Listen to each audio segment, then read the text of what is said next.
Buondì cari amici della Maratona Veneta, la parola è un cola una lettera, l'ultima dell'alfabeto. Non è a diso mia perché insomma ormai sapevi in Veneto come che la lesemo, ma sì ve lo dico dai, è a Z, no? La lesemo, e ora scrivendo sta roba qua, intendemo il son dell'onomatopea che fa la sginsaia o la zanzara, qua va in volta, perfetto, che dal punto di vista dell'alfabeto fonetico internazionale, quello che si dice di linguisti, quello che è scritto sui dizionari, i simboletti strambi, ecco, qua non è mia strambo, è proprio sta lettera qua. Quando che ti è scritto sta roba qua, vuol dire che la pronuncia è z, come z, zente, zero, z, perfetto. Z.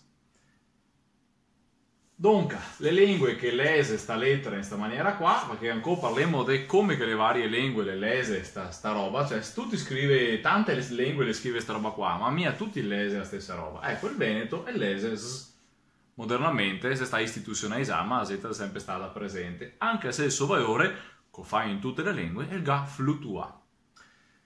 E ora, qua qualche d'uni sta roba la lese come il Veneto. Quali sono le lingue che lese come il Veneto? Quando si scrive questa lettera qua, si lese z anche in inglese, anche in francese, anche in portoghese, anche in catalano, anche in romeno, anche in, vediamo se mi viene in mente altro, in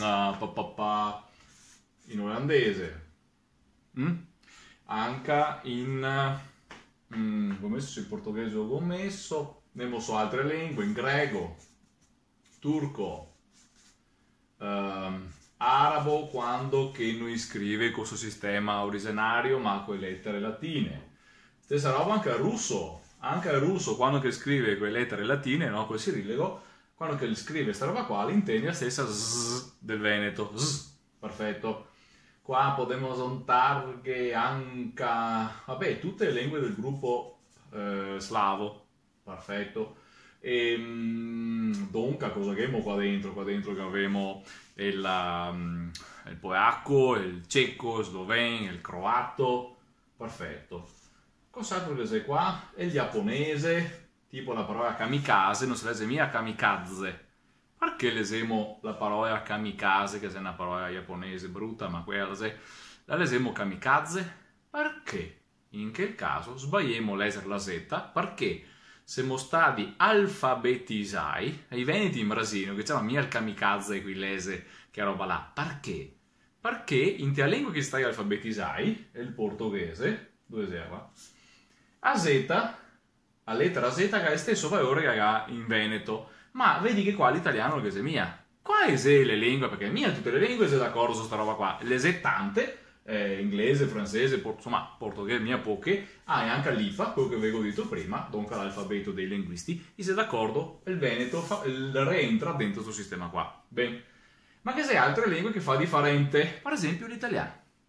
L'italiano, facciamo, vabbè, a fressa cosita, cosa fa l'ita? L'italiano e fa che una volta lese z come tsunami, ad esempio in te la parola nazione, ok? O in altri casi lese z come Godzilla, z del tsunami o z di Godzilla, come la parola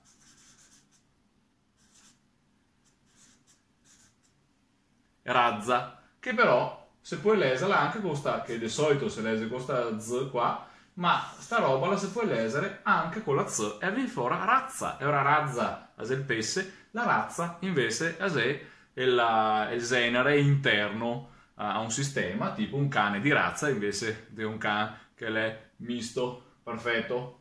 E allora l'italiano, vedi io, e sermise sta strada qua, dove che una lettera la vuol dire da robe differenti, tanto sai che tante volte qualche d'uni, vi ricordavo la parola che abbiamo fatto l'esempio della S e della Z, della Z e della Z sull'italiano di corrispondenza, che in italiano ha questo problema che robe si scambia tra le ore.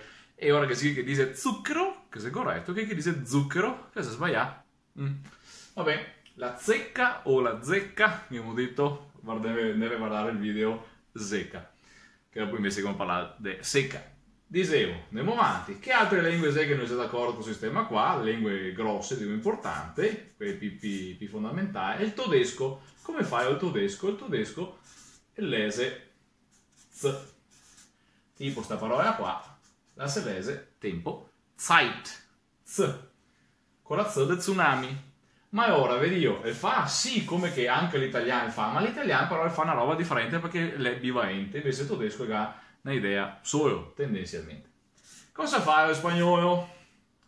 Il spagnolo, esp o spa, sa fare. Di solito in Europa è la pronuncia th, dunque quello che in inglese scrive th per capirsi. E ora la z la lese th. Vediamo se mi viene un esempio sulla parola cerveza, che vuol dire birra. Sta z qua, se lese sì, e se lese th, tanto sta qua che sta qua. Perfetto. Ma se te vai in Sud America, la stessa roba, non se lese p, th, ma in Sud America la se lese s. E anche sta qua le sarà s, cerveza. E ora a Madrid è spagnolo qua lese cerveza e a Buenos Aires è lese cerveza. Perfetto. E invece qua cosa sei che lese è il portoghese che scrive la stessa parola, sì, se non mi ricordo mai, no? Mette a iota forse, ma bene, in ogni caso qua è lese cerveja. Boh, dopo che vai a verificare non mi ricordo mia. Ma perché dico sta roba qua? Perché qua l'è sonoro per la maggior parte delle lingue.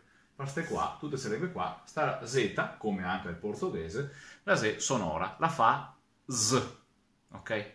E a che corrisponde alla nostra cerveja qua, scusami. Sì.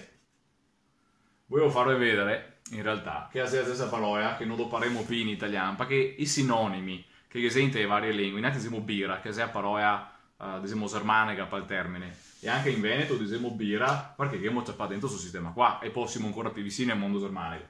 Invece il mondo iberico è dopo la parola che in italiano si dopo la picca se cervoggia. Niente, questa cosa proprio je, ma voglio farvi vedere che corrisponde alla G dell'italiano. La Z di questo tipo qua corrisponde alla G dell'italiano. E ora, solitamente, quando in italiano ho una G come la parola gente, in Veneto avrò una Z come la parola gente. Capito? Quindi che sei sempre dei rapporti interni. Se avere una lingua in P vuol dire avere un'opzione in P di ragionamento. Come che avevi visto, e vedi che così tase e via la va. Qua avevo fatto un errore. Cosa è un errore? L'errore deriva dalla parola errare, che vuol dire andare in volta. Se uno sta fermo, non si muove mai, non sbaglia mai. Bravo, non ti sei neanche andato da nessuna parte però. Abbiamo da accettare l'errore e il rapporto tra le lingue prevede che abbiamo da accattare gli errori e imparemo da questi errori qua. Il nostro cervello funziona così, per prove, errori e risistemazione. Così si va a imparare a costruire le case, così si va a imparare a costruire le barche e così anche si impara le lingue. Invece di demonizzare l'errore, abbiamo da guardarlo, specialmente a comparazione linguistica, come un elemento importante, un passaggio fondamentale e imprescindibile, un elemento ineliminabile nell'equazione dell'apprendimento. E ora, non è che se impariamo una lingua in P, oggi che ti fai confusione, sicuro che ti fai confusione, come minimo, ma se è proprio quello che ti serve per imparare. Bon, e vedi, l'errore, è la meglio roba che poteva capitarmi facendo questo video qua. E ora ogni lingua ha la sua zeta e il Veneto è questa qua, che è la zeta internazionale, perché le altre lingue principali hanno sì un sistema differente da questo, ma è differente anche tra di loro. Dunque, c'è un racquanto, gran numero che fa la stessa roba, compreso il Veneto, e c'è altre lingue che hanno altre strade, ma neanche tra di loro bisogna d'accordo. Né internamente, qua addirittura si fa confusione, e il tedesco ha una sua strada singola, ma la si ferma. Dunque, insomma, ragioniamo che quando parliamo di imparare il Veneto, perché serve per compararsi con le altre lingue. Va bene? Abbiamo fatto capo un po'. Siamo arrivati a metà secolo, episodio 50 e niente, ci vediamo domani. Ciao ciao!